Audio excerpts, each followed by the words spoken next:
Today I'm going to talk about multi-zone chemical evolution models with updated yields from Chiaki, Kobayashi, from whom we just heard before. So I'm a third-year PhD student from UCIT. My supervisor, Michael Hayden, Sanjeev Sharma, and Jocelyn Hawthorne, and I'm collaborating with Chiaki and Amanda Caracas. So just a brief overview of the plot that we just saw from Michael Hayden from 2015 from APOGEE data. You can see that depending on where we are in the Milky Way, the distribution of thin and thickness actually varies a lot. So on the bottom plot here, you can see as we move out from the galactic center, well, 3 to 5 kiloparsec, all the way out to 14 kiloparsec, you can see the relative position of iron and alpha actually shifts by quite a lot. And following up this work, Sanjeev Sharma actually extracted the empirical tracks from Galactic data. And here you can see these amazing empirical tracks in the solar neighborhood. My goal is to actually recreate a chemical evolution model that reproduces the chemical tracks from these empirical models extracted from data and compare them to observational data. So before I describe my work, I just want to give credit. So the model I'm describing here is based on the multi-zone model from Schoenrich Binney, and also the code is partially from Brett et al. 2017. The use, of course, from Chiaki and her collaborators, and observational data that I'm comparing the tracks to from Hayden and Sanjeev Sharma multiple papers. So what do I mean by a multi-zone model in case you're not familiar with chemical evolution models? So this is just a picture of the Milky Way.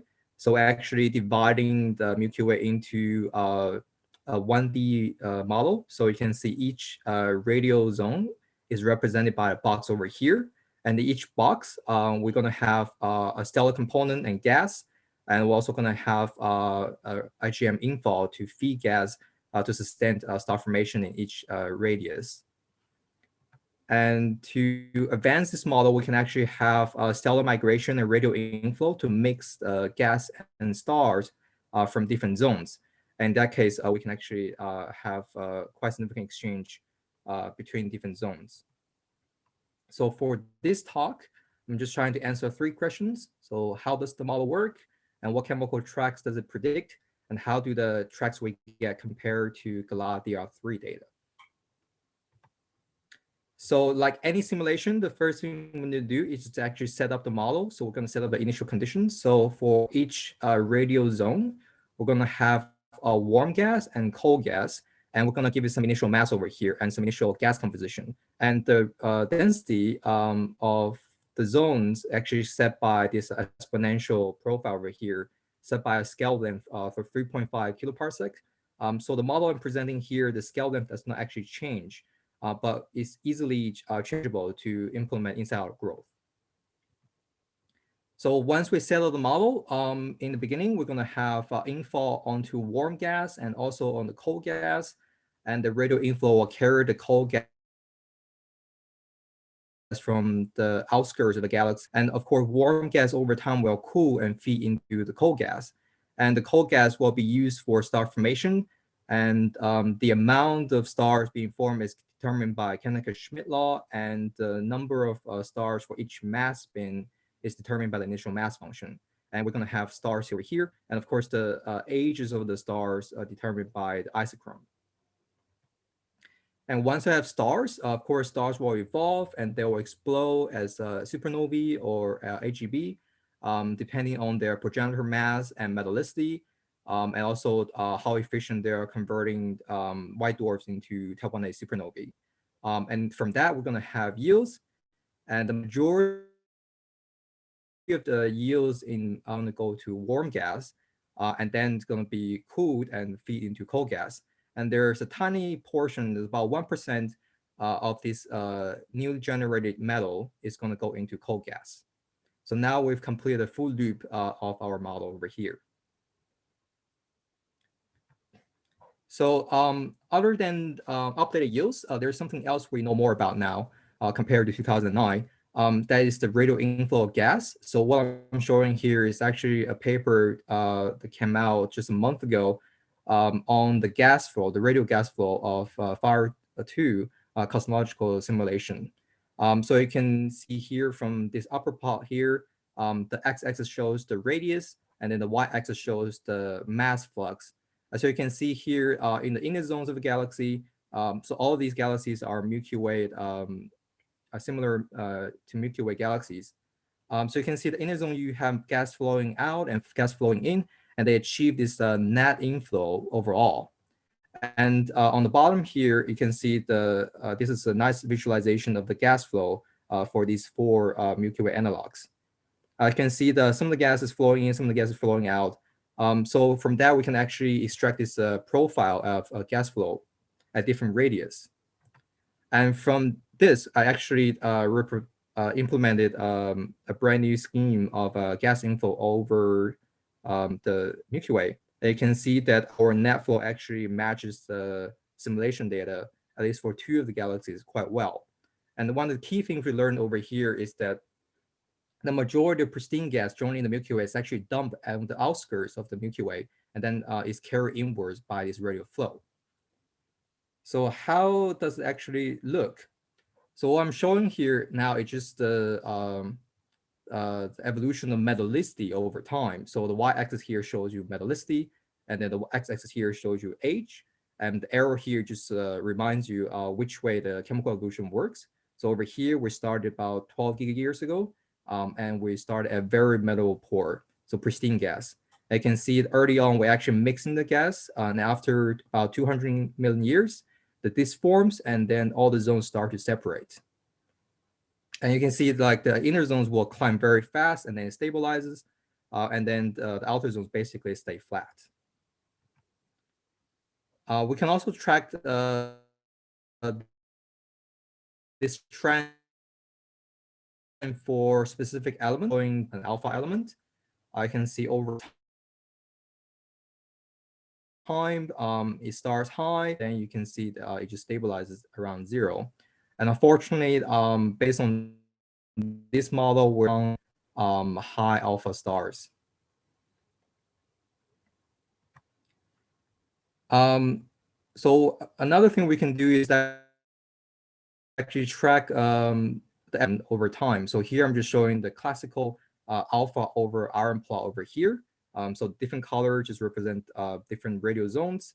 So you can see again early on there is no disk, there's just a lot of mixing, and then as the disk forms, all the radial zones start to separate. I can see the inner zone start show this knee over here around minus 0.5 in iron, and then it declines in the solar neighborhood. So the benefit of the multi-zone is that we are not just tracking the solar radius, we can actually track the evolution of the gradient anywhere, any radius in the Milky Way. So just a reminder, what we're seeing here on the right over here is the same chemical tracks we just saw earlier from Sanjeev Sharma's work. So on the left, the same chemical tracks which we just saw earlier. So they don't exactly match right now compared to the empirical tracks from Sanjeev's work. The alpha is at the moment, as that is set by the yields. But if you look at the overall shape of the tracks, they actually match quite well. Where you can see for the inner zones, you have this very obvious knee here, and it declines, and it reaches this endpoint over here. And from solar radius onward, you can see this increasing alpha as we move outwards. Another thing is that we can actually track the different steps. So here, the color just represents the stellar count. So how many stars are left after 12 gigayears. So here we're just showing the stellar counts at different time steps and different radial zones at the end of the model. So the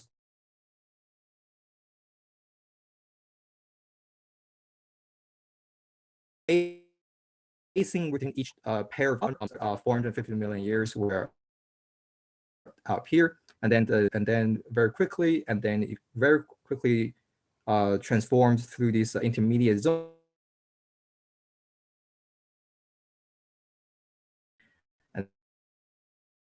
And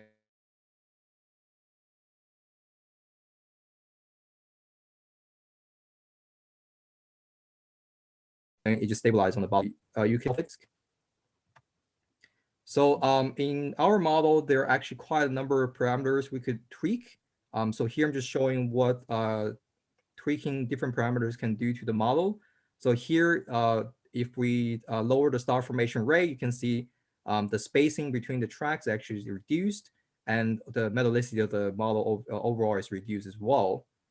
And another thing we can do is actually to lower the type 1A efficiency. So you see here, the metallicity of the model is reduced, and alpha also increased. So we could also just use the old radial inflow scheme by Schoenrich Binney 2009. I can see here, compared to our model, the inner zone is more bunched up, and which is a benefit, and we are still trying to replicate our model.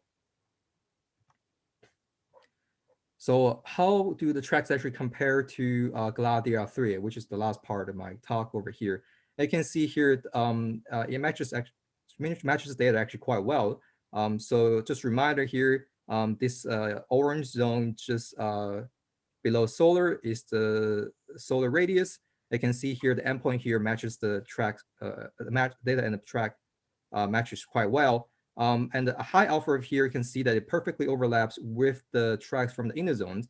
And we see that, of course, the stars from the inner zones have more time to migrate, so they occupy this thickness region.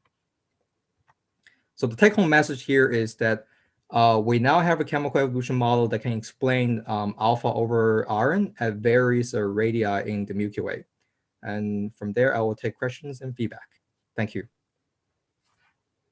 All right, thank you very much, Chen. That's a good take-home point. We have models that do what we want them to do. I like the sound of that. If anyone has a question that they'd like to ask, I'd be happy to entertain a question or two. That you can put in the chat box, or you can raise your hand.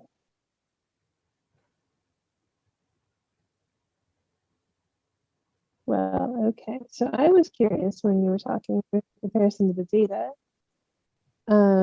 Obviously, Galactic does not get low metallicity stars super well.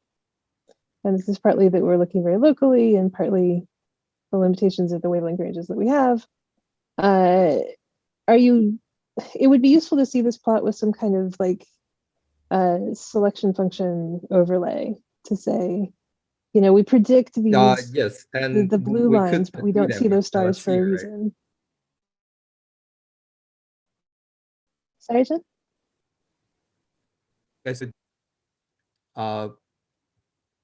So I'm showing here just the whole Milky Way with the selection function. I guess we could compare that directly to Galactic data.